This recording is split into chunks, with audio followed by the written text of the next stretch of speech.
নমস্কার, সোনার বাংলার নতুন একটি ভিডিওতে অনেক স্বাগত।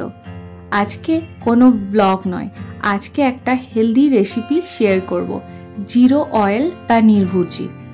তো চলো শুরু করি। প্রথমে কড়াইটাকে গরম করে নিয়ে 1 চামচা জিরের ফোড়ন দিলাম। এখানে কিন্তু কোনো তেল ব্যবহার করছি না। তারপরে আদা আর রসুনটা কুচি করে রেখেছিলাম, সেটাই দিয়ে দিলাম। এরপর খুব হালকা হাতে গ্যাসের আঁচটাকে কমিয়ে দিয়ে এটাকে নাড়াচাড়া করে নেব। তারপরে একটু নরম হয়ে এলে এর মধ্যে আমি পেঁয়াজ কুচিয়ে রেখেছিলাম রাফলি, তো সেটা অ্যাড করে দিলাম।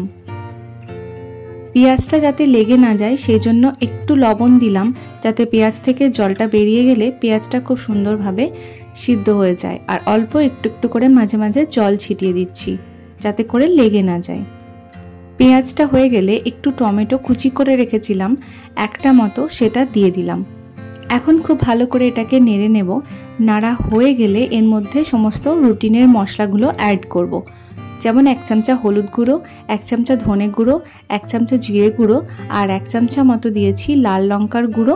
যদি তোমরা ঝাল না খেতে পারো কাশ্মীরি লাল লঙ্কার গুঁড়োটাও দিতে পারো। তার সঙ্গে একটু দিয়েছিলাম গরম মশলার গুঁড়ো। তারপর ঢাকনা চাপা দিয়ে 10 মিনিট মতো হতে দিয়েছিলাম। ঢাকনা খুলে দেখো মশলাটা অনেকটাই নরম হয়ে এসেছে। এই পর্যায়ে অল্প একটু মিশিয়ে নিয়ে এর মধ্যে আমি আগে থেকেই পনিরটাকে গ্রেট করে রেখেছিলাম, সেটা এর মধ্যে অ্যাড করে দিলাম।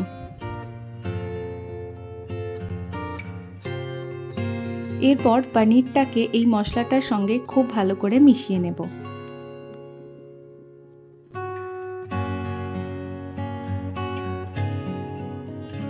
পনিরটা এই মশলাটার সঙ্গে খুব ভালো করে মিশে গেলে 1/2 কাপ মতো এর মধ্যে এবার জল দেব। জলটা দেওয়ার পরে অল্প একটু কাসুরি মেথি হাতে করে গুঁড়ো করে নিয়ে এর মধ্যে দিয়ে দেব। এরপরে সমস্ত উপাদান ভালো করে একবার মিশিয়ে নেব। এরপর আবারও 10 মিনিটের জন্য ঢেকে দেব।